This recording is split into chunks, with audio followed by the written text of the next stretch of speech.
Revelation 838. From the 31st of March 1939. Spiritual self-discipline. Mastering earthly work depending on spiritual.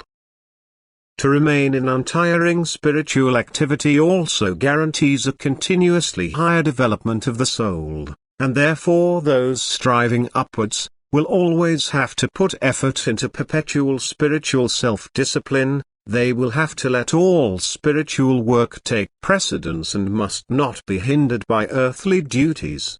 For a far greater precious good is to be gained than can ever be done earthly, and if man now believes that he can be held back by earthly activity, he will not be prevented from doing so from above, but he can only be afraid of acting regressively in a spiritual respect, and thus all will should first apply to the maintenance of spiritual activity. Then man will also be relieved of all earthly worry.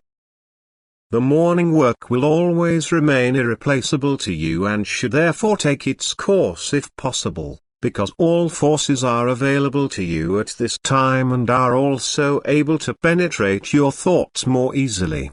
So always pay attention to the following: whatever comes your way, it is only permitted to test and steel your will.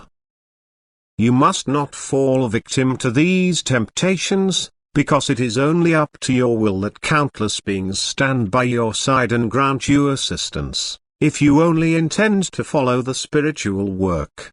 In every way relief is offered to you, although it is not always obvious to you, because spiritually you receive many things, which you do not feel physically, but which are gratefully felt by the soul.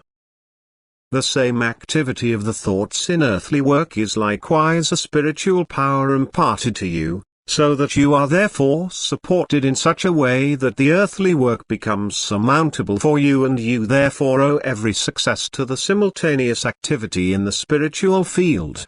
Leave the worries of how you will cope with the earthly tasks, because your increased willpower, which you devote to this, is certainly not the security for it to succeed. However, if you always put the spiritual work in the foreground, every success will be granted to you. And so it is incomparably more valuable to leave yourself in fullest confidence to your spiritual guidance than to want to reach a set goal by your own utmost effort, if this is only seen in the accomplishment of earthly activity. Amen.